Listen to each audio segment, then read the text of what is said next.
ukunda kurya, kandi uyu mubiri wawe udakunze kurya uburwayi uba warwaye. Turagushaka rero uri muzima utarwaye kandi wewe wenyine ukabyigomwa, ukigomwa n'ibindi birangaza kugira ngo ugire uburyo bwo gusenga.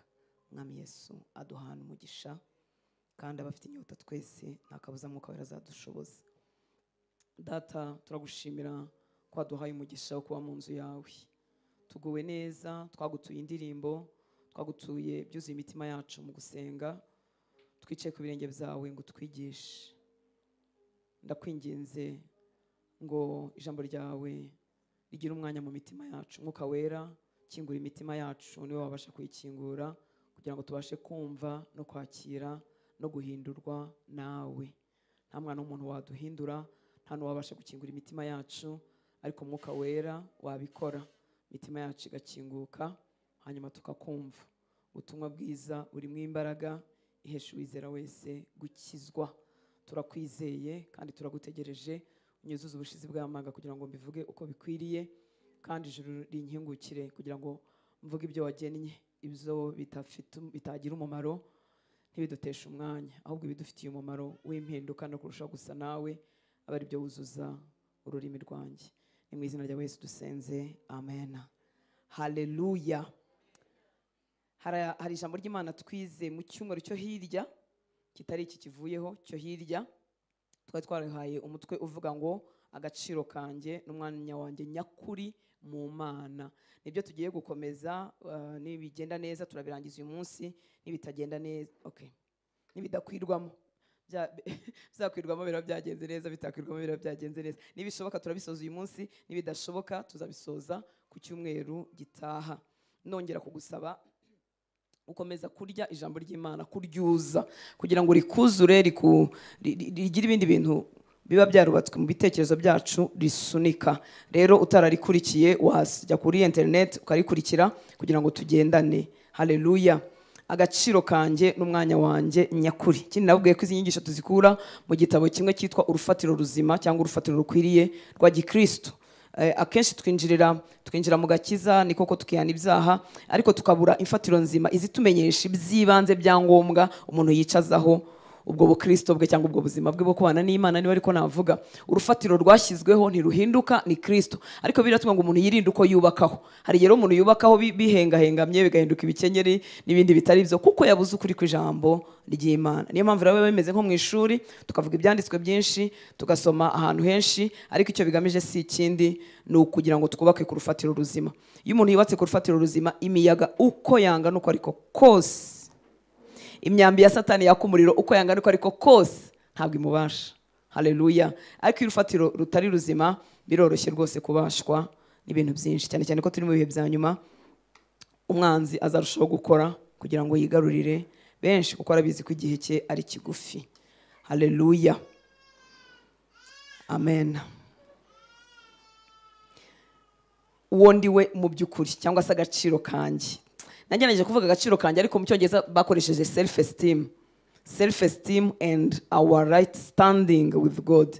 Self esteem cyangwa ishusho yanjye nyakuri, uwo ndiwe nyakuri, agaciro kanjye nyakuri n'umwanya wanjye nyakuri mu Mana. Hari ibihimbano byinshi biduha agaciro tukumva ariko agaciro kacu, ariko iyo dutinze mu ijambo ry'Imana tubona tukamenya agaciro kacu nyakuri. Aho dukomereza rero uyu munsi turatangira tuvuga ku ngaruka zo kwibona nabi, kutabona iyo shusho y'ukuri.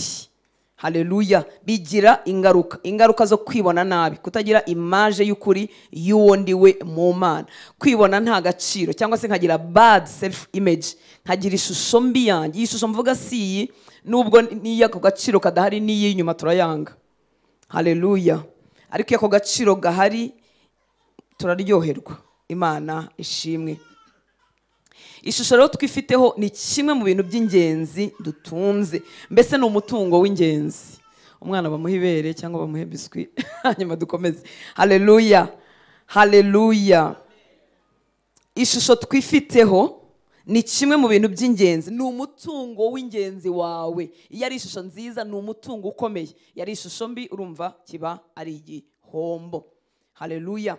Uko nibona bigira icyo bikora mu gutunga umunezero wanjye cyangwa mu kuwutakaza. Muranyumva nshuti z'Imana? uko nibona, ishusho y'ufite yawe wowe, nta wundi muntu urakubwira. Ibyo abantu batubwira bigonga uko usanzwe wibona, niba ari kwiza cyangwa niba ari kubi, niba gufite agaciro cyangwa se kutagufite. Ishusho rero twifiteho izagira uruhare mu kubaho unezerewe cyangwa se kubaho ubabaye. Muranyumva nshuti z'Imana? Haleluya. Nibyo bigena kandi imbibi z'ibyo tuzabasha kugeraho cyangwa se kutageraho. Ya self image, ya self esteem, ka gaciro kawe nyakuri niko kazakugenera imbibi z'ibyo ubasha gukora, zikagarukira bugufi iyo image yawe ari mbi, cyangwa bikaba byinshi ubasha gukorana n'Imana iyo agaciro kawe nyakuri wagasobanukiwe mu Mwami. Haleluya. Iyo twifiteho rero ishusho y'umuntu udafite icyo avuze, icyo amaze cyangwa icyo ari cyo muri Kristo, tuzakoreshwa ibintu bigufi cyangwa nta nabyo, tuzaba turiho nk'ingwiza murongo. Haleluya. Haleluya. Imana itugirira ubuntu. Iyo twifiteho ishusho y'umuntu udafite icyo avuze, icyo amaze, akumva ameze nk'uwerekeje abandi, icyo gihe ntasobanukirwe uwo ari we muri Kristo, azakoreshwa bike cyane ugereranyije n'ibyo Imana yaramugeneye, cyangwa ntakoreshwe namba, abeho abari iminsi kugeza igihe azavira muri iyi si. Izi rero ni ingaruka mbi zo kwibona nabi. Iyo dufite ishusho mbi y'agaciro kacu, iyo tutakazi, akenshi tubaho nta cyizere twigirira twebwe ubwacu. Tubura cya kindi bita confidence muri twebwe, cyangwa se confidence yacu tukayishyira ku kintu kitari cyo. Iyo dufite ishusho mbi y'agaciro kacu, akenshi tubaho nta cyizere twigirira. Kugira ngo umuntu akorane n'Imana, akoreshwe n'Imana, yemera kwizera ibyo Imana imuvugaho, hanyuma bikamutera kwigirira icyizere. Haleluya.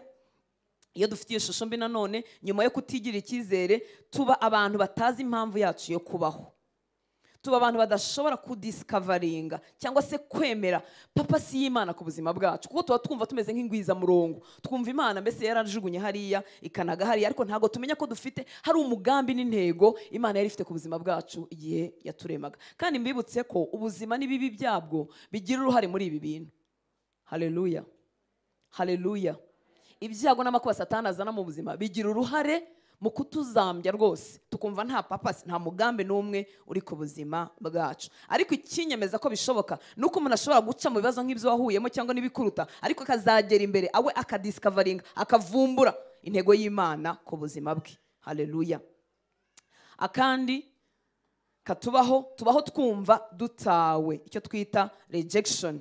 Ukumva uratawe. Iyo ufite ya shusho mbi y'agaciro kawe, akenshi uzabaho nta cyizere wigirira, aricyo twavuze kubura confidence. Uzabaho wumva nta mugambi w'Imana uri ku buzima bwawe, tuba tutazi impamvu yacu yo kubaho, tuba twumva turingwiza murongo. Aka gatatu, tuba twumva dutawe, turi rejected, kandi twumva twaratsinzwe, twuzuwe na failures mu buzima.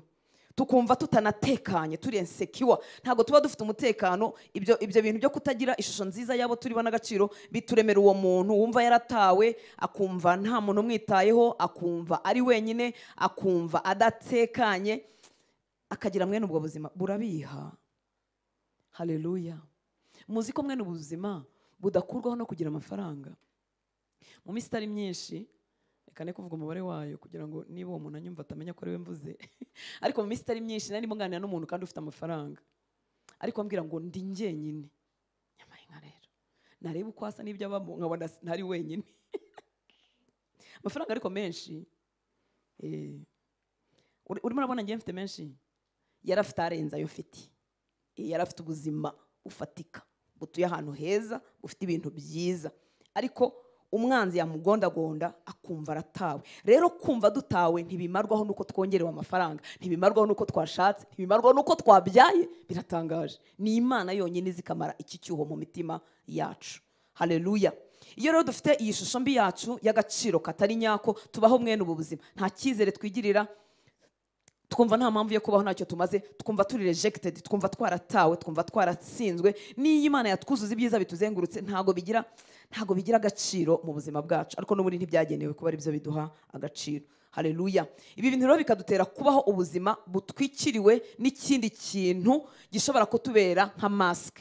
Iyo ufite ishusho itari yo y'agaciro kawe, ikindi kintu gisa nk'igifite agaciro mu buzima bwawe, nicyo ufata kikagutwikira kikakubera nka maske, akaba aricyo kiba agaciro kacu. Niyo mpamvu uzabona umuntu iyo yagize umugisha akabona amafaranga ayihambiraho, akaba yahemuka, akaba yakwanduranya, kuko agaciro ke kari muri ayo mafaranga.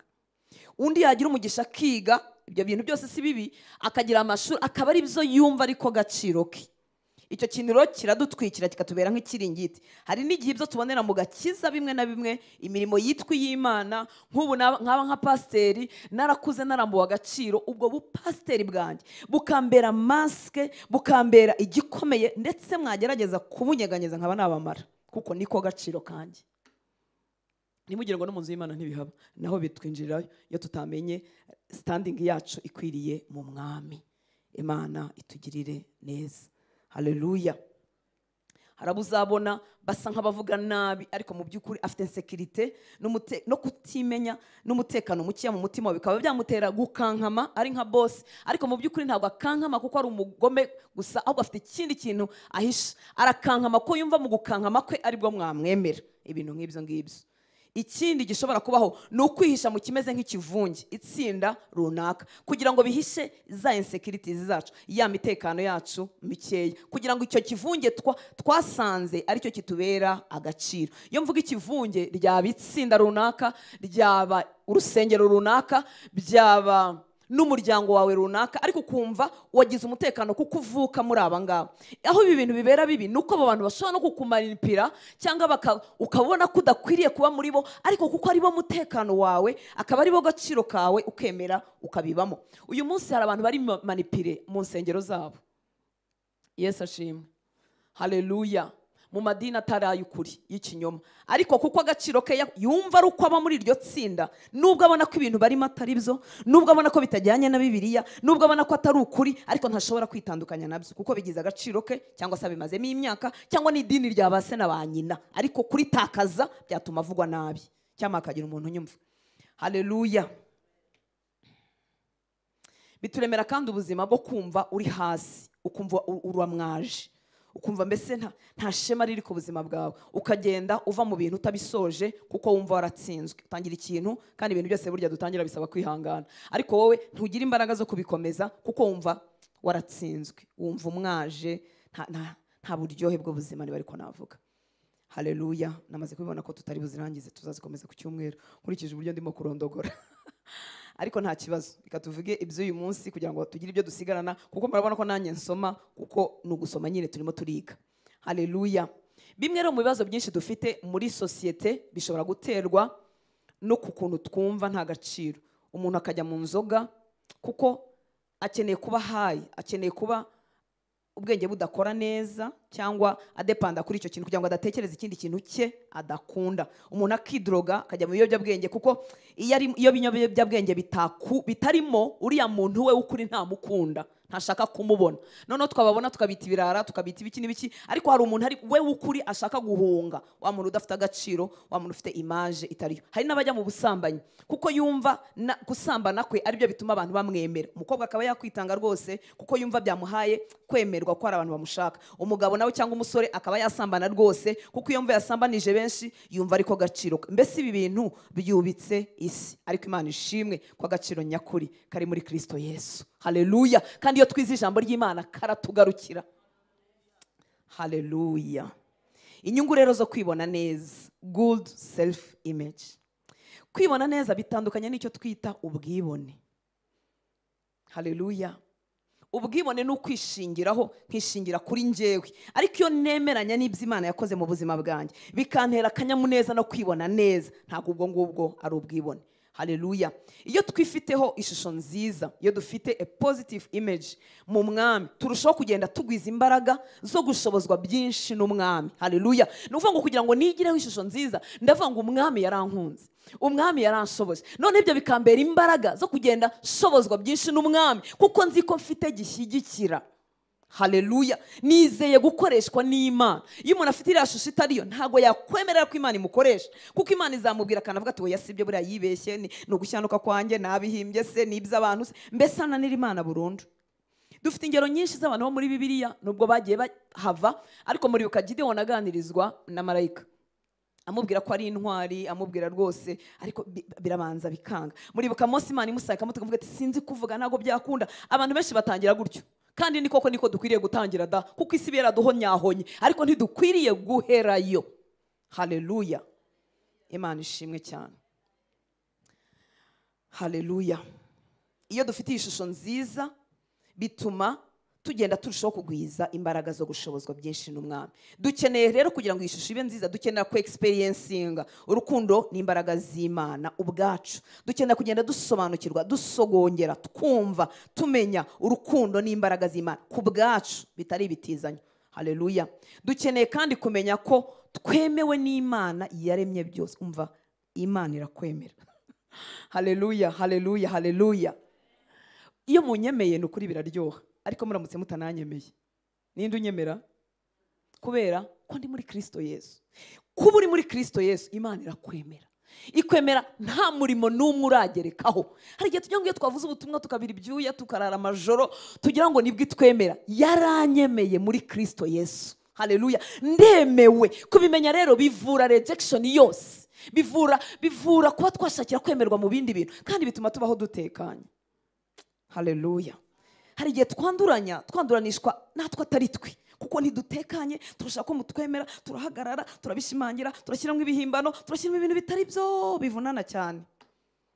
Ariko twaremewe muri Kristo Yesu. Haleluya. Nahindutse uwemeye. Imana ntinkuraho amaso. Nubwo wakwanga kundeba, Imana yo ntinkuraho amaso. Haleluya. Ijambo ry'Imana namwe ngo yanciye mu kiganza cye nk'imanzi, meze nk'utatse mu maboko y'Imana. Haleluya. Iravuga ngo indinda nk'uko irinda imbone y'ijisho ryayo. Haleluya. Imbone y'ijisho tuyirinda tutabanje kubitekereza. Iyo ugiye gutokorwa uhita ufunga ijisho. Imana ngo ikandinda iryo. Murumva ntafite agaciro? Ndagira ngo wishyiremo, utagira ngo n'urutanze bavuga. Haleluya. Ufite agaciro niba uri muri Kristo Yesu, waremewe. Ariko dukenera kubimenya, kubyumva buri munsi. Niyo mpamvu nasoma ijambo ry'Imana kugira ngo byicare muri we, kuko hari igishobora gukora bakubwira ko ntacyo uri cyo, nta n'icyo uzavamo. None rero hari akantu kabi ababyeyi b'Abanyarwanda bagira, ariko ntekereza ko abizi generasiyo batakibigira, ariko ababyeyi bandutangira ngo ho gato, ariko harimo n'abakibigira. Iyo nk'iyo abyaye umwana w'umukobwa akabona afite isura nziza, ntashobora kumubwira ko ari mwiza ngo atabe noneho ngo abantu bakaba umudamu umwanganije avuga ati nari narewe icyo ndicyo. Abantu bazaga mu rugo bavuga ati uyu mwana ni mwiza, bavuga ngo ni mwiza, mama akavuga ati tuzaba indaya, ati none nyoberwe se nzaba indaya, ese ndi mwiza, kuko biravangavanze. Iyo twabwiye abana bacu ko ari beza kandi bakunzwe, bituma iyo bageze hanze bakabyumva bitabasindisha. Haleluya. Asanzwe abizi ko papa mukunda, arabizi ko mama mukunda, arabizi ko ari mwiza, ariko twamubwiye ko ari mubi, ari mubi, akagera hanze akabona umusore uzi kubimubwira neza, agenda wese akarundumuka, akagira ngo nibwo akiba mwiza. Twaremewe muri Kristo Yesu. Babyeyi duhindure.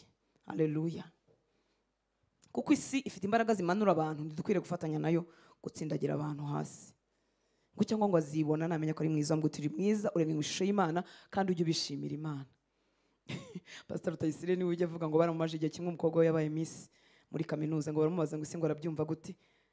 Aravuga ati sindabyumva gute ko nta ruhare nabigizemo. Kandi ni koko nta ruhare wagize mu bwiza. Ntiwihaye iryo zuru, ntiwihaye amatako, nta kintu na kimwe kikuriho wihaye. Wavutse usanga umeze utyo. Iyo bigutaye ubwibone no kuba utamenya Imana. Ariko iyo wamenye Imana uvuga ati ndagushimira Mana ko mfite amaguru mpagazeho, ndagushimira Mana ko ngenda, ndagushimira ukomeze. Haleluya. Ukeneye kumenya rwose udashidikanya ko Imana yakwemeye. Dukeneye kumenya agaciro kacu nabo turimo mu Mwami, tugatangira kwibona nk'uko Imana itureba. Yandemye mu ishusho yayo, irankunda, iranyemera. Haleluya. Ibi rero bituma twuzura akambere gutinyuka n'ubushizi bw'amanga muri twe no mu Mana. Haleluya. Turi muri za nyungu zo kwibona neza, zo kumenya kwakira ishusho Imana igufiteho y'ukuri. Bizatuma wuzura gutinyuka, ubushizi bw'amanga muri wowe no mu Mana. Icyo Imana izagusaba gukora, icyo sosiyete izagusaba gukora, icyo uzasanga gikenewe uzagihagararamo rwose wemye, uzi ko Imana iri kumwe nawe. Ikindi twumva ya security, twumva turi secure, twumva dufite umutekano muri twe. Umutekano wacu ntago tushingira ku kintu runaka isi yaduhaye cyangwa twabonye. Turatekanye dufite tudafite. Iki kintu ntago kigeramo neza we, kubera ko kenshi umutekano wacu ushingiye mu bintu. Ni nayo mpamvu iyo byamanutse tumanukana nabyo, byazamuka tukazamukana nabyo. Ariko iyo twamenye iyi shusho y'ukuri mu Mana tumva turatekanye. Ndatekanye nambaye neza cyangwa ntambaye neza, ndatekanye nahiriwe amafaranga yaje cyangwa ataje, ndatekanye muhari cyangwa mudahari, ndatekanye mwampaye amashyi cyangwa mutayampaye. Ni ukuvuga ngo twumva dutekanye, kandi si ibintu twigirisha, ni ibintu Umwami akorera muri twebwe. Haleluya. Tukumva kandi twemewe, bikadufasha rero gukora byinshi kandi neza, kandi tukabikora tunyuzwe, tutarushanwa n'umuntu uwo ari we wese.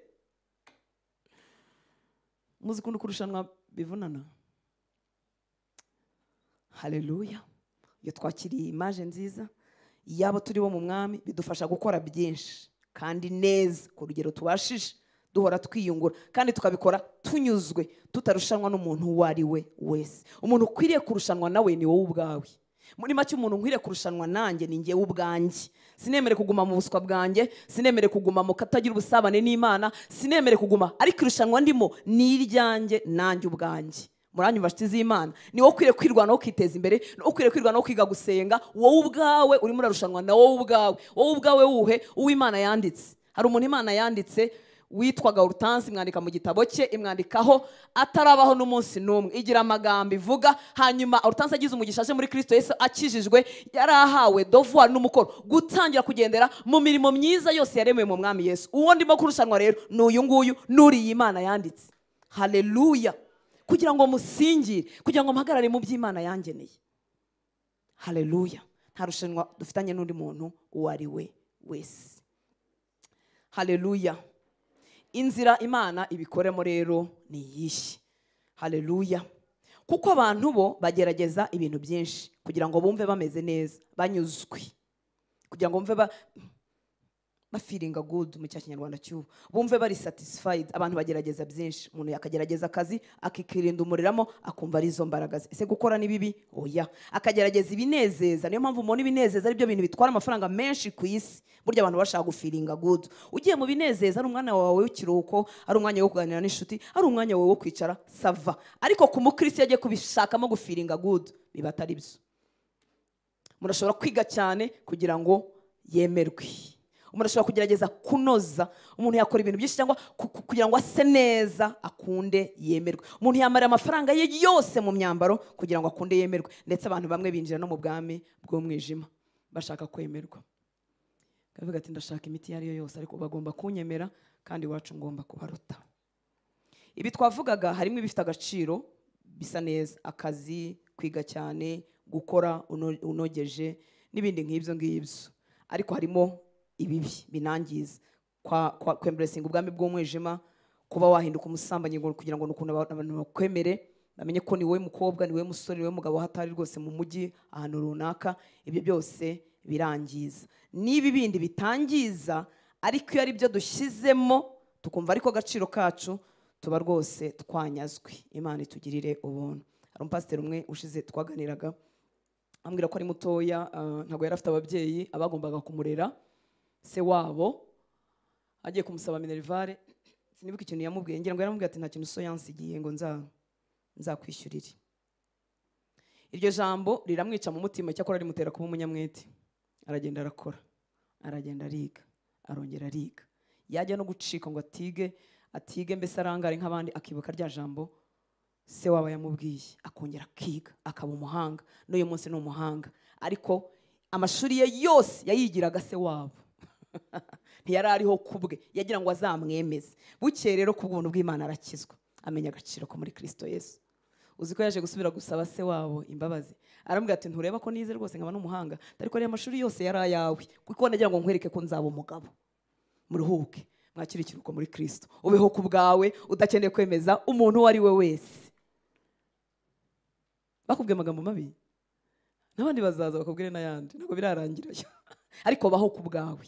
Haleluya. Ntukeneye kwemeza. Uzabyumva mu masengesho y'abakristo cyangwa bakuganiriza ikibazo bafite, kandi koko tuba tubifite ibibazo by'ukuri binatubabaje, ariko kumva avuga ngo sinshaka gukorwa n'isoni, batazavuga. Imana rero nayo kuntu ari nziza, kandi ari n'umubyeyi, irareka zikagukora zimwe, ikagukoza n'iza kabiri, ikagukoza n'iza gatatu, kugira ngo ugire gute agaciro kawe ke kubakira ku cyo bakuvuga. Imana yankojeje isoni, kenshi nta nubwo ari gake. Uzi ko hari igihe wigirira ikibazo ukakimenyera wenyine, ariko hari igihe yemera kikaba public we kugira ngo nunatabarwa bazabona Imana yawe, ntibazabona ubuhangange bwawe. Burya niyo cyo gihe Imana ibyemera. Yamabwiraga ko ukuntu nagiye kwigisha muri serire utasaraje. Haleluya. Nagiye kwigisha muri serire rimwe ahantu Kimihurura, nambaye isandari, ni murumuna wanjye wari yimpaye, ntago abyibuka. Mujye mugira neza, burya uhaye ni umenya agaciro k'icyo wamuhaye, cyane cyane rero mu gihe cyo kwambara ubusa. Karaga sandari keza gafite akagozi hejuru. Ubu ntago nambara sandari ko ntago nzikunda, ariko reko mfite ikirenge cyiza cyane. Haleluya. Ariko mama nazitanasirimutse. Ariko iyo uhabwa wambara nyine ibyo baguhaye, ntago uhitamo. Ntago nkunda ibitenge, ariko hari imyaka nambaye ibitenge kuko ari byo nabaga nahawe. Ariko Imana igi gutabara disi ukambara kukunda. Icyo gihe nambaye iyo sandari, yari yaracitse akoko hejuru kandi gutandukanya niyo hasi. None njya kwigisha muri iyo seri ya Kimihurura, hari ahantu h'igisirimu, ngezeyo niciye muri salo, hari ukuntu wicara ugasa nk'ibirenge sinzi ukuntu byeguka mukuntu. Ya baba wingiye kubona mbona wa musate nguwo. Ndavuga ariko Yesu uzi gukoza isoni. Ubu ninge mwigishuje kwigisha hano n'uyu musate. None umanura ho gatuye ngo bitagaragara. Ati mitavuga ndatu reka binagaragare. Ubu reka twigarukire. Haleluya. Abantu ntibaca mu nzira imwe, ariko Imana igambiriye ko uriwe n'agaciro kawe bizashingira ku Mana yonyine. Izabikoraho mu buryo bwose kuko gufitiye umumaro, nayo biyifitiye umumaro. Haleluya. Imana yaremye umuntu mu ishusho yayo kugira ngo abeho asabana nayo. Twari tuvuze ngo abantu bagerageza kwihimbira ibintu, bashakisha ibintu byose byabaha agaciro, bimwe muri byo si bibi, ariko bibabyarira imvune nyinshi iyo barimo babikorera kugira abandi bantu bemeza, kugira abandi bantu batazabagaye. Hanyuma ikindi, Imana yaremye umuntu mu ishusho yayo kugira ngo abeho asabana nayo. Umuntu rero ntiyabishoboye, murabizi ko kuva mu busitani bwa Edeni umuntu yaraguye. Ntiyabishoboye, ibyo Imana yamushakagaho kwari gusabana nayo, kuyumvira, kubaho aramya Imana. Ariko umuntu ntiyabishoboye, icyo Imana yamushakagaho ntiyagishoboye, ahubwo akora ibyo yishakiye, agomera Imana mu yandi magambo. Kuva icyo gihe atandukanywa n'Imana. Kuva icyo gihe rero umuntu yatangiye kugira ikimwaro n'ubwoba, kuko yari atakaje umugisha wo kuba mu cyo twita presence y'Imana, cyangwa mu kubaho kw'Imana n'urukundo by'Imana. Umuntu yahise abitakaza icyo gihe. Niyo mpamvu yatangiye kwiremera ibyo twita ibicocero. Murabizi yahise yumva yambaye ubusa, yumva ntakwiriye, ndetse ajya kwihisha Imana. Muzi ko agiye kwihisha Imana kandi Imana ntacyo yendaga kumutwara, ariko yahise ajya kwihisha. Kuva umuntu yatandukanywa n'Imana agasohoka mu rukundo no mu kubaho kw'Imana, yahise agira ubuzima bw'ikimwaro. Niyo mpamvu twese dukenera ikintu twikingamo. Nikinge mu bupasiteri, nikinge mu burokore, nikinge mu mafaranga, nikinge mu mashuri, nikinge mu kuba umugore wa kanaka, nikinge mu kuba umugabo. Ibyo bintu byose ni byiza, ariko si ibyo kwikingwamo. Ahubwo dukwiye kujya ku muzi w'ikibazo, umuntu akongera agahuzwa n'Imana. Ibyo bintu byose rero byahise byitiranwa no kwiremera ubucocero. Ubu abantu benshi biremeye ubucocero kandi baranakijijwe, cyangwa se ibicocero.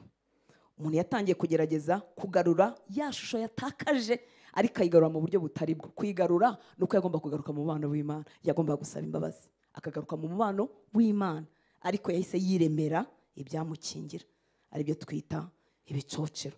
Yiremera ibintu byamugarura ya shusho, ariko murabizi ko itagarutse. Umuntu ntiyigeze asobanukirwa ikibazo nyamukuru. Iyo amenya ko igitumye yumva isoni n'ikimwaro no kwambara ubusa, iyo amenya ko ari icyaha, yari kujya nyine ku muzi wacyo agasaba Imana imbabazi. Ariko Imana y'urukundo imaze kubona ibyo byose n'uburyo abantu babayeho bagerageza kwiremera ibicocero, bituma yohereza umwana wayo. Haleluya. Yahise ibivuga umuntu agicumura, ivuga ko urubyaro rw'umugore ruzamenagura umutwe w'inzoka. Yabivugaga avuga kuri Kristo. Haleluya. Umuti rero wo kugira ngo dukire iyi crisis ya self image, kugira ngo dukire iyi crise, dukire iki kibazo cyo kutagira ishusho nyakuri yabo turibo, kutamenya agaciro kacu nyakuri, umuti wabyo ubitswe muri Kristo, ntabwo ubitswe mu kintu icyo ari cyo cyose. Kuko ibyo tugerageza gukora tukanabigeraho rimwe na rimwe ko tunabigeraho, ariko bidusigira ikintu cya vide, cya emptiness, ntabwo bihaza. Mbikubwiye wenda kuko hari ibintu ntaratunga wagira ngo sibyo, ariko uze gusoma igitabo cy'umubwiriza, nushaka gusoma igice cya 2 gusa, Salomo yaratunze. None abitwandikira neza, aravuga ngo nagerageje ibintu byose, nashatse ibisetsa, nashatse ibinezeza, nakoze iby'ubupfu, nakoze iby'ubwenge, niyubakiye ubusitani, shyiramo n'imigezi. Murabona ibihugu bijya byubaka bigakora ibiyaga by'ibihimbano byose Salomo yarabikoze. Arabivuga ngo mu gice cya 2, nagerageje ibi bintu byose, nagize abaririmbyi, nagize ibinezeza, nagize ibirori, naremye ibintu byose byiza, nashatse iby'ubwenge, nashatse iby'ubupfapfa. Murabizi ko n'abagore benshi yabagerageje, ariko yangiza akavuga ngo byose ni ubusa, ngo bimeze nko kwirukanka inyuma y'umuyaga. Haleluya. Yarangije ku gice cya 12 atubwira ngo igifite umumaro no kubaha Imana. Se nimba ndababuza gukora, ni mukore tugire n'amafaranga, twubake n'isengero, tuvuge n'ubutumwa bwiza, ntitubikeneye se, ariko byikubera agaciro kawe. Iyo bikubereye agaciro kawe, niyo bidahari wumva nyine karatakaye, kuko agaciro kawe ni kari muri Kristo Yesu. Imana itugirira ubuntu. Haleluya, haleluya. Yesu rero yaje mu isi kugarurira umuntu icyo yatakaje, no kudushoboza kugaruka mu busabane n'Imana. Uyu munsi twemerewe kwegerana n'Imana, turi abana b'Imana. Haleluya. Gusanga Yesu ni ukwemera guhindukira, tukava mu bintu byose bitanezeza Imana, tukihana, tukemera Yesu nk'umukiza n'umwami wacu. Gusanga Yesu si mu magambo, gusanga Yesu si kuba member wa Believers Worship Center, gusanga Yesu si kwadera mu murimo w'Imana runaka, gusanga Yesu ni ukwemera guhindukira, tukava mu bintu byose bitanezeza Imana, tukihana, tukemera Yesu nk'umukiza n'umwami wacu. Muri Kristo Imana iratwemera, tukagaruka muri rwa rukundo n'imbaraga zayo umuntu cyagiye yatakaje mu bustani bwa Edeni. Imana ikatwiha ubwayo biciye mu mwuka wera. Muri make ni nk'aho Imana yafashe agace kayo ikakagushyiramo.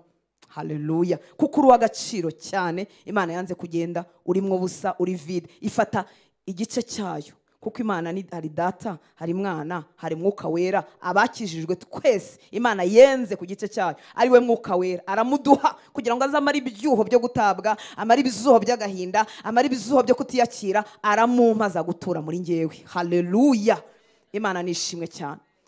Aramuduha kugira ngo naho dushobozwe kubaho bwa buzima twari twararemewe bwo gusabana n'Imana no kugaruka mu rukundo rw'Imana.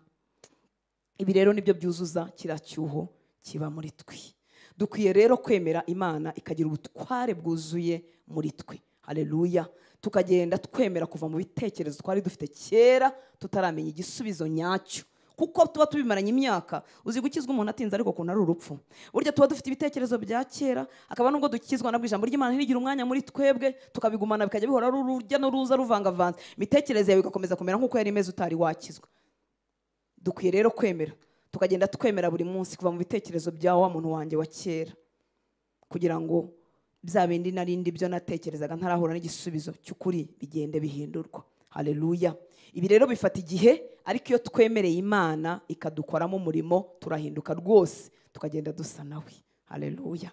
Munsi ku munsi nkagenda ntekereza nk'uko Kristo atekereza, nkagenda numva nkunzwe. Niba hari ikintu kimara umuruho w'isi, ni ukumva ukunzwe, ni ukumva ushyigikiwe. Uzi ko n'urukundo rw'abantu rushobora gutera umuntu akanyamuneza akagira imbaraga.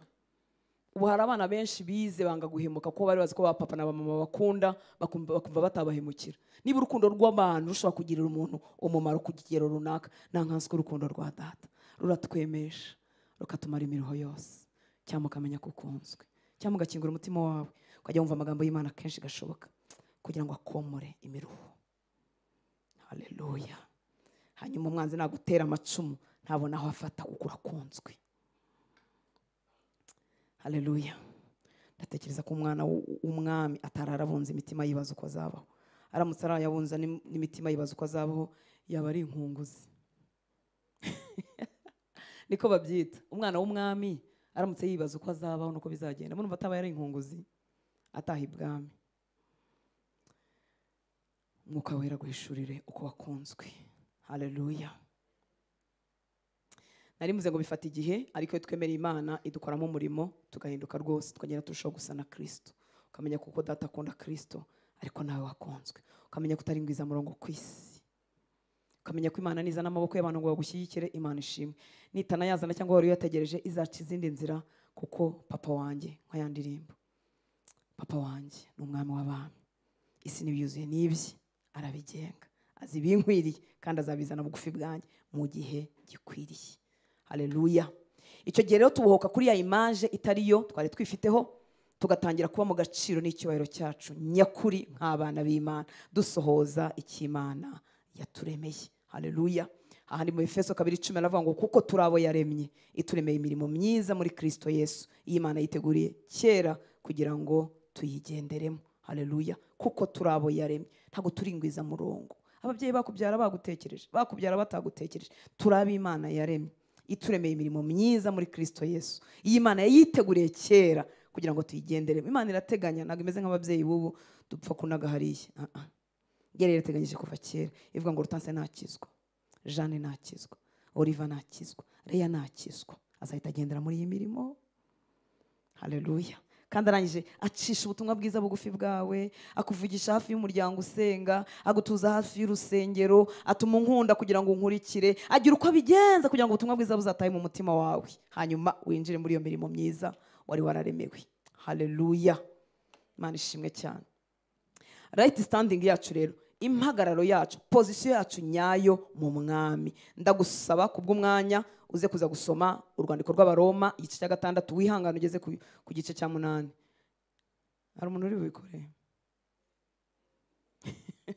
Imana irabareba, wa mugani w'abana. Bivuga Imana irakureba. Nari mbabwiye ngo uze gusoma kugira ngo ubyumve, muri twagombye gusoma hose bigasigara muri twe, ariko twarara hano. Uze gusoma mu Baroma igice cya 6, sinkubwiye Abaroma bose, 6, 7, 8. Haleluya. Dukomeje rero ndasoma ahangaho Abikorinto ba 2, urwandiko rwa 2.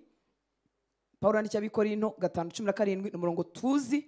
Ndasoma Umwuka Wera ngo awangrave awushimangire mu mutima wawe ngo umuntu wese, umuntu, abantu bamwe na bamwe, umuntu wese iyo ari muri Kristo aba ari icyaremwe gishya, ibya kera biba bishize, dore byose biba bihindutse bishya. Umuntu wese uko yavutse, ibyo yahuye nabyo, uko yabayeho, umuntu wese iyo ari muri Kristo aba ari icyaremwe gishya, ibya kera biba bishize, dore byose biba bihindutse bishya. Turimo turagana muri ya standing yacu, muri position yacu nyayo mu Mana, aho duhagarara. Haleluya. Umuntu wacu wa kera yabambanywe na Kristo. Iyo tubaye abigishwa ba Kristo, Imana ibona umuntu wacu wa kera nk'uwapfuye, kandi uwo nguwo waracyakugoye, ariko Imana imubona nk'uwapfuye.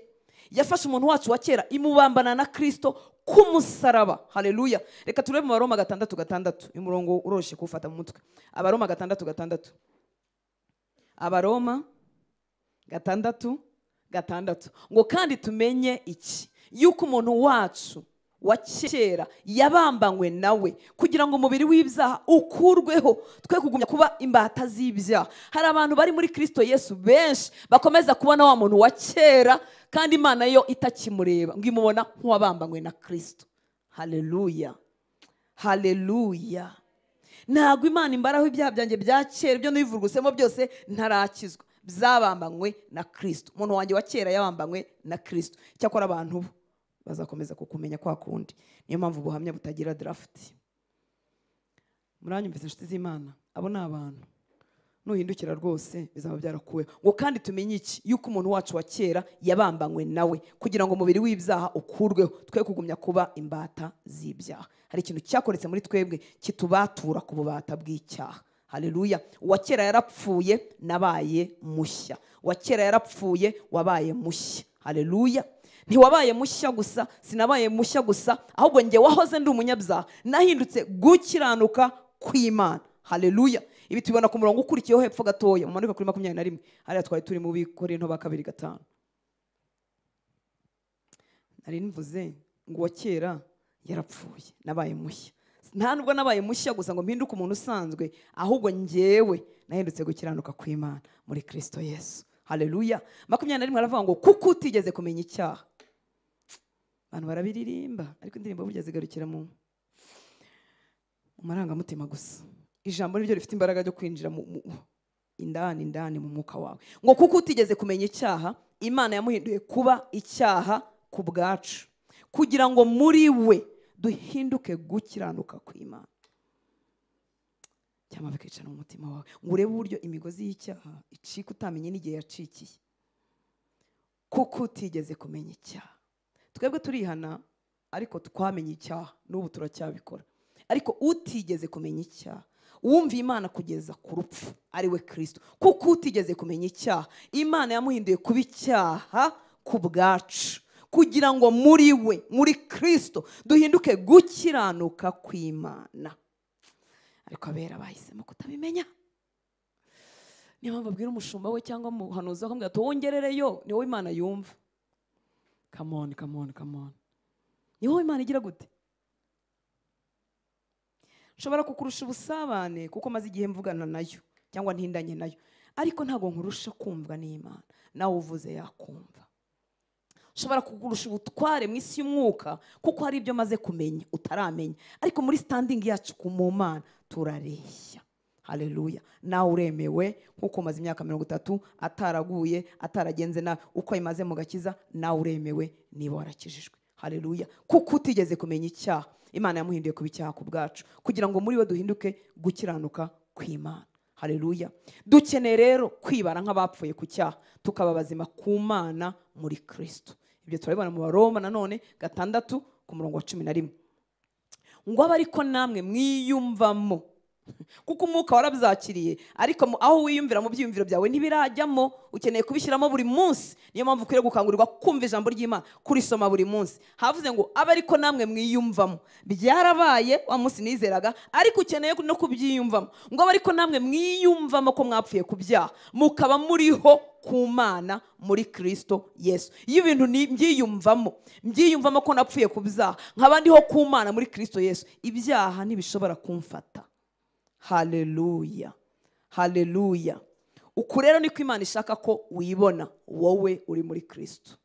Kenshi natwe abana b'Imana twibona nk'abanyantege nke, abadashoboye, mbese ko kamere yacu y'icyaha iturusha imbaraga, kuko hari ibyo urwana nabyo waguye wabyutse nawe ukibona uko nguko. Iyi shusho ntabwo ariyo rwose. Twifitemo imbaraga zihagije zo kurwanya icyaha, tukabaho ubuzima bunesha muri Kristo. Umuntu wacu wa kera utaragiraga imbaraga zirwanya icyaha yaragiye, haje umushya wabyawe n'umwuka w'Imana. Iyo tumwemereye akayobora, atubashisha gutsinda ibishuko n'ibyaha byose. Haleluya.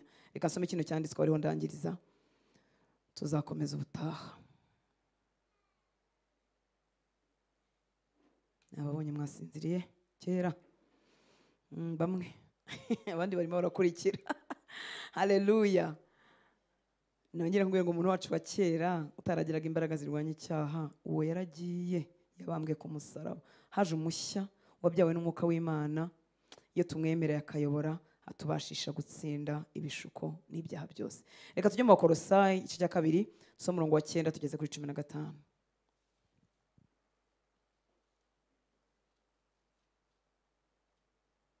Pana gasobanuye Papa Sava menshi bamenya ugezweho n'indi ubu ngubu. Gafilime kagezweho n'akahe? Se buri koko biterwa na choice y'umuntu. Abajya babireba tuzamura intoki. Ntago nzambuye ko sindimo, ndebaho gake, muzamure turebe. Ntago ari icyaha, ariko kubireba umwanya munini kandi utagira ijambo muri wowe, nyine uzasa nabyo. Mugaruke rero nanjye mu nyumvi. Haleluya. Kuko mubireba amasaha. Yesu ashimwe. Kandi kugira ngo dukanguke, reka dukomeze. Amen. Turimo turasoma mu Bakolosayi igice cya 2 9 kugeza kuri 15. Ngo nyamara muri we, muri Kristo, niho hari kuzura k'ubumana kose mu buryo bw'umubiri. Ngo kandi mwuzuriye muri we, uwo ninjye nawe abari muri Kristo, kandi mwuzuriye muri we, ari we mutwe w'ubutware bwose n'ubushobozi bwose. Muri we ni namo mwakebewe gukebwa kutari ukw'intoki, ahubwo n'ugukebwa kuva kuri Kristo, niko kwiyambura umubiri w'ibyaha bya kamere. Muri we ni namo mwakebewe gukebwa kutari ukw'intoki, ahubwo n'ugukebwa kuva kuri Kristo. Gukebwa cyari ikimenyetso cyo gukurikira Imana, bya bindi byose cyo kwezwa. Twebwe rero ntitwakebwe ku mubiri. Igihe twizeraga Kristo hari ikintu cyakoretse muri twe. Muri we ni namo mwakebewe gukebwa kutari ukw'intoki, ahubwo n'ugukebwa kuva kuri Kristo. Twinjijwe mu isezerano. Imbaraga z'Imana zakoreye muri twebwe, ariko kwiyambura umubiri w'ibyaha bya kamere. Kuko mwahambanywe, umuntu wa kera yarapfuye, kuko mwahambanywe nawe mu mubatizo. Umubatizo ni uguhamya, ntabwo bivuga ngo ugiye muri ariya mazi nibwo uba uhambanywe na Kristo. Ubu ahubwo burimo guhamya icyabaye, kuko mwahambanywe nawe mu mubatizo, kandi nimwe mwazuranywe nawe kubwo kwizera imbaraga z'Imana yamuzuye mu bapfuye.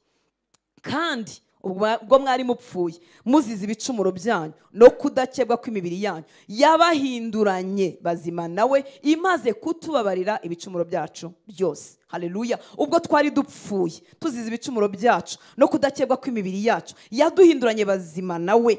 Haleluya. Imaze kutubabarira ibicumuro byacu byose, ntabwo ari bimwe na rimwe, ngo igahanagura urwandiko rw'imihango rwaturegaga, ikarudukuzaho ku rubamba k'umusaraba, kandi imaze kunyaga abatwari n'abafite ubushobozi ibahemura ku mugaragaro, ibivuga hejuru kubwo musaraba. Haleluya. Twabonera intsinzi yacu. Uno murongo wa 14 uvuga ngo igahanagura urwandiko rw'imihango rwaturegaga, ikarudukuzaho ku rubamba ku musaraba. Urwandiko rw'imihango rwakuregaga ko utashoboye gukurikiza amategeko. Ukunda Imana yawe, sinkinayibuka kandi kera twajya tuyasubiza. Ya ndi 10. Ukunda Imana yawe umutima wawe wose. Rya kabiri. Ukunda mugenzi wawe nkuko ukunda. Rya gatatu. Ubahe so na nyoko. Rya kane. Sabato. Sibyo kuda. Kane ni kwisabato. Ntabwo mwigeze muba batifi. Mwabaye bo. Ubahirize isabato. Gatanu. Ntukibe. Gatandatu ntuzasambane. Ibyo turarizi. Karindwi nabyo se ko nbara gusambana. Ntugakunda umugore, ntukifuza umugore wundi. 8 mwarayibagiwe. 9 10 nta n'ubusabwa kuyafata mu mutwe.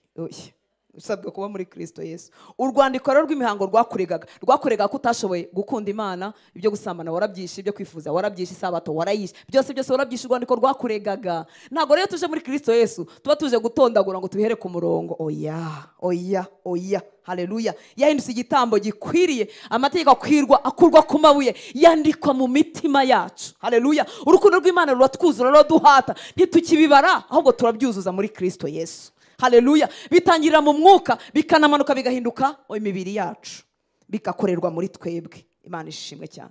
Yadukujeho urwo rwandiko rw'imihango yaturegaga, yarudukujeho ku rubamba ku musaraba. Haleluya. Imana nishimwe cyane. Iyo ni imirimo yose yakozwe tumaze kungwa, tuje muri Kristo, tunzwe n'Imana. Tugiye ku gice cya gatatu muri uru rwandiko rw'Abakolosayi 3:9 n'10. Haravuga ngo ntimukabeshyane ubwo mwiyambuye umuntu wa kera n'imirimo ye, mukambara umushya uhindurirwa mushya kugira ngo ugire ubwenge, kandi ngo ase n'ishusho y'iyamuremye. Haleluya. Ntimukabeshyane, atari uko mutinya Imana, ahubwo mwarimutse, ntimukiri mu bantu babeshya, mwiyambuye umuntu wa kera n'imirimo ye, mukambara umushya uhindurirwa mushya kugira ngo agire ubwenge, kandi ngo ase n'ishusho y'iyamuremye. Umuntu wa kera turamwiyambura nk'uko umuntu akuramo umwenda uremereye. Ariko hari ikinyoma uyu munsi, sinzi niba tubihagere, cyaho abantu babwirwa yuko ugeze muri Kristo Yesu wowe nta kintu ugomba gukora, n'umwenda wawe wikuramo, none iyo ukomeye ukurura cyane, icyaha kikwizingiraho vuba nacyo cyakomatseho. None urashaka kuba muri Kristo Yesu ntagire ikintu na kimwe ukora. Nyamara Bibiliya yatubwiye ngo ntimukabeshyane ubwo mwiyambuye umuntu wa kera n'imirimo ye, mukambara umushya uhindurirwa mushya kugira ngo agire ubwenge, kandi ngo ase n'ishusho y'iyamuremye. Umuntu wa kera amutera umugongo, imirimo ye yampamagara nkaba nisinkitaba, ikongera ikandemeza nkavuga ngo sinza, ikongera ikambwira ko byabone twakora ko byaryohaga, nkayibwira nti hoya. Uyitera umugongo ukayihakanira kuko ntishobora kureka guhamagara. Cyakora iyo utinze mu mushya, amajwi yabyo aba atagifite urusaku. Urumva hari igihe bashobora guhamagara bafite volume ndende kuko bikiri bishyashya, ariko ngo ntinda mu muntu mushya, uko ntumbira Yesu, volume zabo zigenda zigabanuka, zikazasigana nko muri 1, zikagera n'igihe zikajya muri 0. Ni ukuri hari ibintu bitatinyuka kumpamagara uyu munsi. Haleluya. Haleluya. Ese wagira ngo byaretse guhamagara ya volume yaramanutse ko hari indi volume yazamutse? Ndashaka gukora ibyo kunezeza Imana. Niyo volume ihamagara cyane. Volume ya Mwuka Wera yabaye nyinshi. Volume uko iriya volume igabanuka niko volume ya Mwuka Wera yumvikana. Burya Mwuka Wera yarasanzwe avuga. Haleluya. Ariko ijwi rirushaho kukubwira ibyo kunezeza Imana, rirushaho kukumenyesha ibyo kuberaho Kristo. None uko rizamuka niko ririya rimanuka, rikagerera kabura. Ndakwifuriza kuturayo tugakomezanya uru rugendo. Haleluya. Haleluya. Kaduha Imana icyubahiro, yaduhaye Kristo. Haleluya. Si kubw'imbaraga n'amaboko, si uko twavutse neza, n'ubuntu bw'Imana. Ariko ubwo buntu icyamuka buhagararamo ukabukuriramo. Amen. Haleluya. Data tuvuye handi ku Bakolosayi 3:10. Satani azagerageza kukwemeza ko ibi tuvuye kuvuga ruguru bitatubayeho. Ntiwahindutse umwana w'Imana, ntiwahindutse gukiranuka kw'Imana, ntiwababariwe, ntiwa azagerageza kubikubwira. Azakugerageza kubwira ko bitakubayeho, ko ari amagambo, ko ari igipindi cy'abavuga butumwa, kugira ngo agute mu byaha. Kandi hari nubwo abigeraho.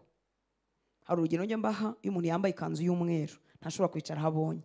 Nta mugeni wambaye ikanzu y'umweru wakwicara habonye. Ariko umuntu yambaye igisarubeti cy'abakanishi, guhita ajya munsi y'imodoka nta n'ikintu ashyizeho, biroroshye kuko asanzwe yanduye. Ukora niko Satani atera ibitekerezo byacu kugira ngo tutamenya abo twabaye bo mu Mana, hanyuma kwicara mu myanda no kuyivurugutamo bikatworohera kuko twibwira ko tutarabera. Ariko iyo twamenye turabera, turi umugeni wa Kristo, dutegereza umukwe wacu ko azaza kudutwara, twitunganya, ntibidusaba izindi mbaraga, ahubwo twamenye icyo twagizwe cyo. Haleluya. Nambaye ikanzu yera, sinapfa kuririra aha, sinapfa kwicara aha, kuko nogejwe n'amaraso ya ntama. Haleluya. Imana itugire neza. Data rero yifuza ko dutekereza uku ibyo twagizwebo, ariko Satani we yifuza ko tutabitekereza. Yifuza Satani ko dutekereza ko nta mbaraga dufite zo kurekera gukora ibyaha. Reka nkubwire ko muri Kristo dufite imbaraga. Haleluya. Atari izo kurwanya icyaha gusa, ahubwo no kugitsinda burundu. Iyo dukoze icyaha, icyo dukwiriye gukora ni ukucyatura, twihana, tugahindukira, tukakira imbabazi z'Imana, tugakomeza urugendo. Haleluya. Tukagaruka mu mwanya wacu ukwiriye wo kutaba mu cyaha. Mu rwandiko rwa mbere rwa Yohana 1:9 haravuga ngo ariko nitwatura ibyaha byacu niyo yo kwizerwa kandi kiranukira kutubabarira. Imana irimo kubabarira ngo birimo gukiranuka. Ariko nitwatura ibyaha byacu niyo yo kwizerwa kandi kiranukira kutubabarira ibyaha byacu no kutwezaho gukiranirwa kose. Mana yuzuye imbabazi no kugira neza. Haleluya. Iyo wacumuye, iyo watokoje umubano wawe n'Imana, ikigukwiriye no gusaba Imana imbabazi. Hanyuma ngo iyo twatuye ibyaha byacu ngo niyo kwizerwa kandi kiranukira kutubabarira ibyaha byacu byose, ikatwezaho gukiranirwa kose. Haleluya. Abari muri Kristo Yesu ntago tukiri imbata z'icyaha. Mukuri muri Kristo turi sinless, turi nta cyaha. Kereka iyo twemeye ko icyaha cyongera kuganza, kuyobora mu buzima bwacu. Ndagira ngo rero ngusabe ntiwemere kongera kuba imbohe y'icyaha. Urya amagambo y'Imana ahagije kugira ngo akuzure umenye uwo wagizweho. Mu Bagalatiya 5:1 ndangiza, ubwo Kristo yatubaturiye kuba b'umudendezo, nuko muhagarare mushikamye mutacyongera kubohwa n'ububata. Yamajwe naguhamagara uvuga uti hariho nabayewe sinitaba. Hamagara Umwuka Wera utishoboza. Ibyo ushobora gukora mu mbaraga zawe n'ubwenge bwawe urabizi, warabihawe. Nuvuga ngo rirandevu ntitaba, hari ahantu ntajya. Ibyo ntibisaba Umwuka Wera. Imana yakuremye ikiremwa gifite ubwenge. Umwuka Wera azagukorera ibyo utabasha, ibyo bashije ategereje kubikora. Kuko niba ngiye muri randevu z'ibyaha, nzigiyemo mbizi ko ari randevu z'ibyaha, gusa numva ko yari ningerayo aribwo nibugwiza imbaraga. Nabuze imbaraga nkiri iwacu zo kutajyayo, ubwo ningerayo nibwo nibugwiza imbaraga. Mureke amasengesho y'ubupfapfa. Haleluya. Sibwo bakobwa namwe basore n'abagabo n'abagore. Haleluya. Amasengesho y'ubupfapfa aravuga ngo ngiyeyo ariko Mana undindireyo. Ugiye he? Ugize ute? Ngiyeyo Mana ariko Mana urabireba, nukuri ntankoreho. Araje gukoreho neza neza. Ngiye kurya amafaranga ariko nzamukwepa. No kurya amafaranga y'uri umukristo nibyemewe. Umuntu arya amafaranga yakoreye cyangwa y'abantu bafitanye igihango cyo kumutunga. Uri umwana we, uri umugabo, uri umugore we, uri mwene wabo, numukoresha ariko amafaranga ubizi ko udakwiriye kuyaryoyaryote. Urimo urakingura akarya ngo buhoro buhoro kazakumara mu imbaraga. Ngubwo Kristo yatubaturiye kuba mu mudendezo, nuko muhagarare mushikamye mutacyongera kubohwa n'ububata. Haleluya. Yesu yadukuye mu bubata. Ntidukwiriye kwemera ko Satani cyangwa icyaha cyakongera kutuboha ukundi. Muranyumva nshuti z'Imana? Haleluya. Haleluya. Muracyahari? Mama Levi twatangiye sangahe? 4:30.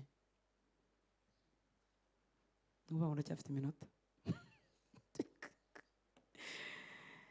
amen. Hari igihe uciramo ibintu hagati ukajya wumva biracitse ukuntu. Ndabizi kumva isaha igashira ntibyoroshye, ariko biragukwiriye. Ukurikije ubuhenebere bw'ibinyoma bya Satani bitwuzuye, dukwiriye gushyiramo amagambo y'Imana ahagije. Haleluya. Twongere twikangure, twongere twihangane, dusoze. Ibi rero bisaba icyo twita discipline. Discipline ni iki? No gutoza umubiri. Amen. Haleluya. Haleluya. Haleluya. Ibi bisaba discipline, gutoza umubiri. No kumenya ibi turimo tuvuga. Aya magambo y'Imana twari turimo kuvuga, uri niyo ya mbere. Bisaba kuyamenya, nkagenda nyamenya, nkagenda nyumva, kugeza igihe menye uwo nagizwe muri Kristo Yesu, nicyo Yesu yakoze muri njyewe, byarangiza bikagerekaho discipline, gutoza umubiri. Haleluya. Iyo umuntu atakoze iki gice cye cyo gutoza umubiri, ahora yifuza ibintu atazigera abasha. Nubwo icyaha kizirika ku muntu, ariko kuri twebwe abari muri Kristo, kwizirika ni nkaho kimeze nka kore. Niyo mpamvu Bibiliya tubwira bya byaha bitwizingiraho vuba. Nuvuga ngo icyaha gifite imbaraga zo kwiyomatana n'ubuzima bwawe, kikamera nka kore. Ariko nubwo icyaha gifite izo mbaraga, umuntu mushya ntago cyamugumaho burundu. Haleluya. Mu nyumve nshuti z'Imana, kereka yakomeje kwibera mu byaha. Nganiriye n'abantu cyane cyane abo tuba tutegeranye, ko nibo bavuga kenshi mwene ibyo byaha bisa nk'ibiteye isoni. Umuntu akakubwira ati nakoze masturbation, kwikinisha imyaka 20, ariko yaza muri Kristo Yesu yakomera kumva aya magambo y'Imana yuko yahindutse icyaremwe gishya, yuko yahindutse gukiranuka kw'Imana. Haleluya. Hanyuma umugozi ugacika, akemera na discipline, kuko ububata bw'icyaha bugira ibice bibiri. Bugira igice cy'umwuka, amadayimoni ashaka kwinjiramo agakoramo, bukagira n'igice cy'ubushake bwawe, umubiri wawe.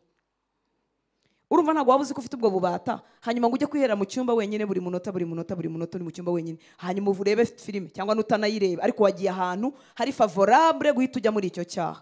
Rero akagozi ko mu mwuka karacika, ariko no gutoza umubiri. Kandi nganire n'abantu benshi babohotse. Haleluya. Ntagira icyaha na kimwanzi agukangisha. Imana ishimwe. Nubwo icyaha kizirika, kikomata, kikamera nka glue, kikamera nka kore ku muntu, ariko umuntu mushya, wa wundi uri muri Kristo Yesu, wa wundi waremewe gukiranuka, ntabwo kimufite imbaraga zimwomekanaho burundu, kereka yahisemo gukomeza kwibera mu byaha. Ayo ni amahitamo Imana yaduhaye. Reka dusome iki cyanditswe gisa muri Petero wa 2:19 kugeza kuri 22. Ndagusaba ngo uze gusoma iki gice gisa nkaho giteyemo ubwo bukuntu, ariko nakuyemo iyi mirongo kugira ngo twe kwatinda cyane. Mu rwandiko rwa 2 rwa Petero, ibice 2:19 kugeza kuri 22, haravuga ngo babasezeranya umudendezo, nyamara ubwabo ari imbata z'ibibozi, kuko icyanesheje umuntu kiba kimuhinduye n'imbata yacyo. Niba kumenya neza Yesu Kristo umwami wacu n'umukiza kwarabateye guhunga bakava mu by'isi byonona, maze bakongera kubyizingitiraniririzamo. Mwabyumvise ibyo bintu? Reka dusubiremo. Niba kumenya neza Yesu Kristo umwami wacu n'umukiza kwarabateye guhunga bakava mu by'isi byonona, maze bakongera, muri make hari ibintu umuntu yari yarahunze ariko arongera arahindukira arabisanga.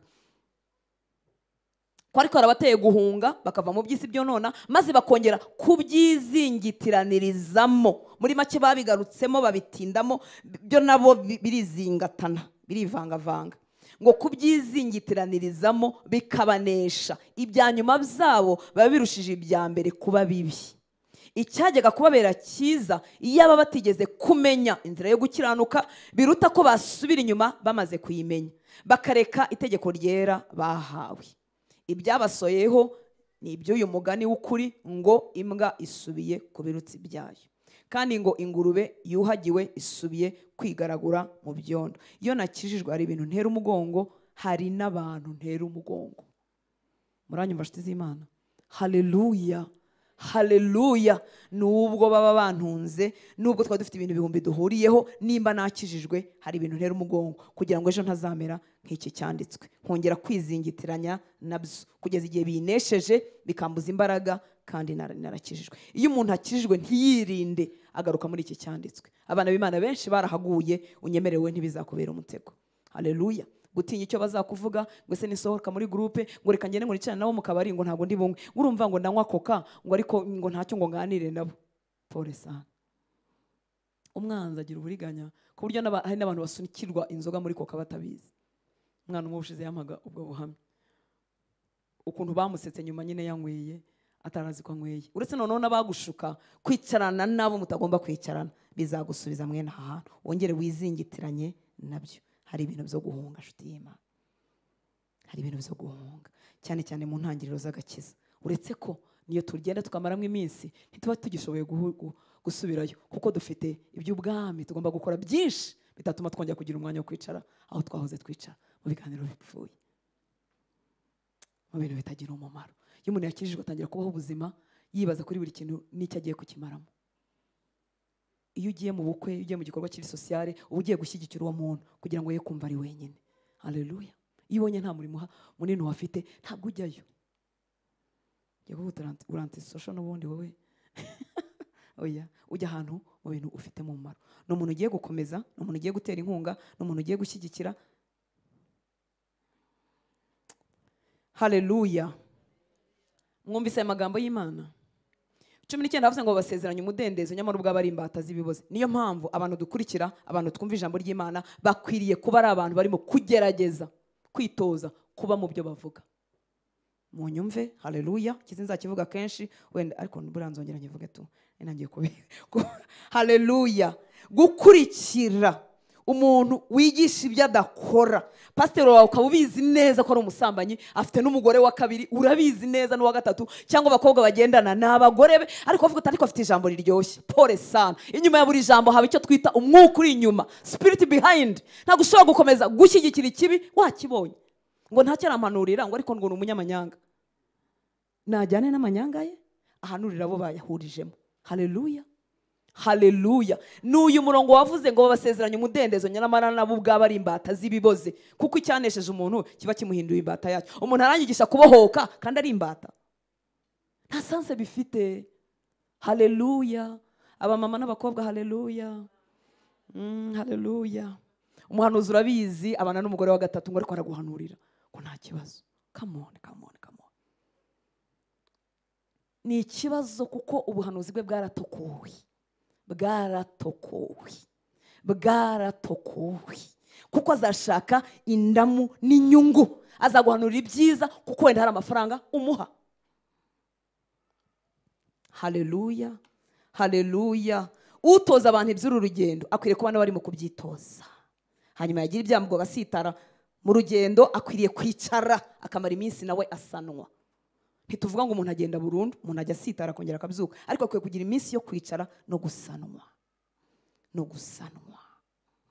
kandi Imana irasana. Reka ngaruke. Haleluya. Ijambo ry'Imana ridukangurira iteka kutigaburira ungodly thing, ibintu bitari iby'ubumana, ibiryo bya kamere. Ijambo ry'Imana rihora ridukangurira kutagaburira, kutakomeza kurya ibiryo bya kamere, ibiryo bibyibushya kamere yacu. Ntidukwiye gukomeza kugendera mu nzira z'abisi cyangwa se abadafite umwami. Haleluya. Ikintu kibyibushya kamere yawe, kitabyibushya umwuka wawe, ntukwiriye kugiha umwanya rwose mu buzima bwawe, kuko bizaguheza mu buzima bw'intege nkeya zihojejeho. Amen. Haleluya. Cyanditswe kiri muri Yohana wa mbere 2:15 kugeza kuri 17 baravuga ngo ntimugakunde iby'isi cyangwa ibiri mu isi. Umuntu nakunda iby'isi, gukunda data wa twese niko bakuri muri we. Uko nkunda iby'isi niko gukunda data kugabanuka, uko nitoza gukunda data niko urukundo rw'iby'isi rugabanuka. Muranyumva nshuti z'Imana? Ntimugakunda iby'isi cyangwa ibiri mu isi. Umuntu nakunda iby'isi, gukunda data wa twese niko bakuri muri we. Kuko ikiri mu isi cyose ari irari ry'umubiri, ari irari ry'amaso, cyangwa kwibona ku by'ubugingo, bidaturuka kuri data wa twese, ahubwo bituruka mu isi. Kandi isi irashirana no kwifuza kwayo, ariko ukora iby'Imana ishaka azahoraho iteka ryose. Haleluya. Dukwiriye kwitoza nk'umwami wacu Yesu Kristo kuba mu isi ariko tutarabisi. Dukwiriye kubaho ubuzima bunezeza Imana. Haleluya. Ibi bivuze kumukorera n'ibingize byose n'ubuzima bwanjye bwose. Uze gusoma Abaheburayo 10:26 kugeza kuri 39. Kugira ngo tubishobore tugomba kurya iby'Imana, tutayora umwanda wose isi iduha. isi idupresenta. Kugira ngo tubishobore tugomba kurya iby'Imana, tutayora umwanda wose isi iduha. Paulo yarandikiye Timoteyo mu rwandiko rwa 2:2 kanambwa ngo nta waba umusirikare kandi ngo yishyire mu by'ubugingo, ngo abakinejeje uwamwandikiye ubusirikare. Haleluya. Bana b'Imana benshi bajya bibaza kuki ntagira imbaraga, kuki ntashobora ibi, no kurya ibidakwiriye kurya. N'abatlete basanzwe n'abakinnyi b'imipira bagira indyo bagenerwa kugira ngo bakomeje kugira imbaraga mu mibiri yabo. Ntankaswe mu mwuka, ukurya ibyo udakwiriye kurya byinjira muri wowe bigatuma ugira intege nkeya. Washaka noneho ko agace k'umwuka kabyibuha kakagira imbaraga bikanga, kuko waririye aho utagombaga kurira. Imana itugirire ubuntu. Haleluya. Umwuka wacu akwiriye kuyobora, akayobora bya bice bindi z'ubugingo n'umubiri. Reka turekeraho, tuzakomeza ubutaha. Umwami Yesu abahe umugisha. Reka duhaguruke turangizanye iki cyemezo. Umuntu wacu agizwe n'ibice bitatu. Haleluya. Abari muri Kristo Yesu bakwiye kwemera umubiri akaba ari nako umwuka akaba ari we uyobora, akayobora ubugingo, akabiyobora n'umubiri, umubiri ukitaba. Reka duhaguruke. Umwuka kuko aba ari wo wavutse nyuma, ni uza udafite imbaraga. Wavutse kuri ya minsi wakirijweho. Kuri ngewe wavutse ngize imyaka 24 narivuruguse hirya no hino. Urumva zari agahinja, akaza ari muto, akaza afite intege nkeya, akingirijwe n'iki kibiri, akingirijwe n'ubugingo. Bisaba ko umwuka agaburirwa, kuko abana b'Imana umwuka wabo uyobowe n'umwuka w'Imana ni ukwiriye kubayobora. Haleluya. Mu bugingo habamo iki? Habamo uko ntekereza, habamo uko niyumva. Ikindi ni iki? Hari amarangamutima, hari ubwenge, hari imitekerereze n'ibindi nsinzi niba mbyibuka neza. Yesu ashimwe cyane. Uwo muntu rero aganzwa cyangwa ashoboka ari uko umwuka wanjye yagize imbaraga. Niyo mpamvu abera bamwe bashobora kumva indirimbo akarara nk'ijoro ryose yumva indirimbo, ariko akaba atakumva cyangwa atakwiga ijambo ry'Imana ku giti cye. Ese indirimbo z'Imana nimbi? Oya, ni nziza, ariko akenshi zigera mu bugingo gusa. None mu bugingo hari habamo kwishima kwawe no kubabara. Niyo mpamvu indirimbo nyinshi waririmbye n'izo wumvishe ntago zikubera imbaraga. Icyakora zishobora kuzanira kuryoherwa gatoya, hanyuma mu kanya umubabaro watera nabwo ukongera ukarambarara. Ibyo kurya bitunga umwuka ntago bitekerwa mu isi. Muranyumva nshuti z'Imana, kuko umwuka nawe ntiwavukiye mu isi, wabyawe n'Imana. Haleluya. Umwuka wabyawe n'Imana, ibiwugaburira nabyo biva mu ijuru. Ubu maze isaha ngira ngo irenga mbabwira, ariko hariya nasomye ibyanditswe byonyine imirongo nibyo kurya biva mu ijuru. Andi magambo ari hagati yatekewe mu isi naraye nyategura n'ay'abantu. Igifite imbaraga rero zituma umwuka ukomera ni igitekerwa mu ijuru. Niyo mpamvu umwanzi adashaka ko abana b'Imana biga ijambo ry'Imana, kugira ngo bahore ari ibyaremwe bigengwa n'amarangamutima, bigengwa n'uko biyumva, bigengwa n'ubwenge bwabo, bigengwa n'uko babyutse. Ariko urasabwa uri muri Kristo Yesu kwemera umwuka wawe akagaburirwa ijambo ry'Imana rihagije, kugeza igihe imitekerereze yanjye izahinduka ikicaramo imitekerereze nakuye mu ijambo ry'Imana. Ngakunda nkanesha icyaha, ngakunda nkanesha iby'isi, ngakunda nkanesha ibinkurura by'uburyo bwose, ngakunda ngahinduka umuntu ukomereye mu byo yizeye. Yesu uzagaburira umwuka wawe. Haleluya. Ndifuza umwaka utaha gutangiza challenge yo gusoma ibice 6 bya Bibiliya ku munsi. Cyangwa Imana ikaguha inyota, tukazakorana urwo rugendo. Imyuka yacu iri empty kandi twarakijijwe. Nongere nkubwire ngo ibyo kurya bigaburira umwuka ntabwo bitekerwa mu isi. Si amagambo y'abantu, ni amagambo y'Imana.